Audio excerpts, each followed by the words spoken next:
شروع اللہ کا نام لے کر جو بڑا مہربان نہایت رحم والا ہے، اور تمہارے پروردگار کی باتیں سچائی اور انصاف میں پوری ہیں، اس کی باتوں کو کوئی بدلنے والا نہیں، اور وہ سنتا ہے جانتا ہے۔ اور اکثر لوگ جو زمین پر آباد ہیں گمراہ ہیں، اگر تم ان کا کہا مان لوگے تو وہ تمہیں اللہ کا رستہ بھلا دیں گے۔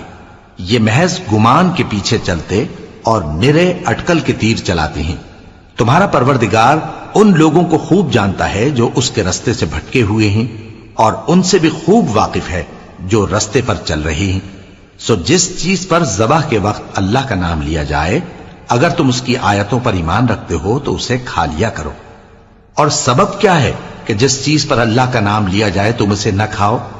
حالانکہ جو چیزیں اس نے تمہارے لیے حرام ٹھہرا دی ہیں وہ ایک ایک کر کے بیان کر دی ہیں۔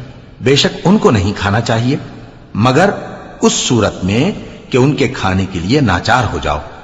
اور بہت سے لوگ بے سمجھے بوجھے اپنے نفس کی خواہشوں سے لوگوں کو بہکا رہے ہیں۔ کچھ شک نہیں کہ ایسے لوگوں کو جو اللہ کی مقرر کی ہوئی حد سے باہر نکل جاتے ہیں تمہارا پروردگار خوب جانتا ہے۔ اور ظاہری اور پوشیدہ ہر طرح کا گناہ ترک کر دو۔ جو لوگ گناہ کرتے ہیں وہ عنقریب اپنے کیے کی سزا پائیں گے۔ اور جس چیز پر اللہ کا نام نہ لیا جائے اسے مت کھاؤ کہ اس کا کھانا گناہ ہے۔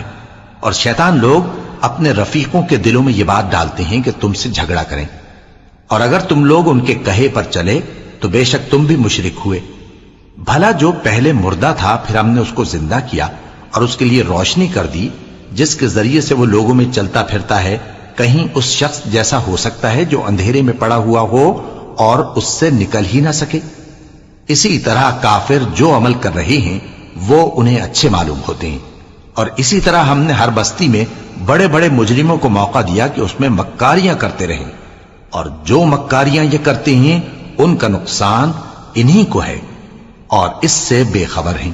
اور جب ان کے پاس کوئی آیت آتی ہے تو کہتے ہیں کہ جس طرح کی رسالت اللہ کے پیغمبروں کو ملی ہے جب تک اسی طرح کی رسالت ہم کو نہ ملے ہم ہرگز ایمان نہیں لائیں گے۔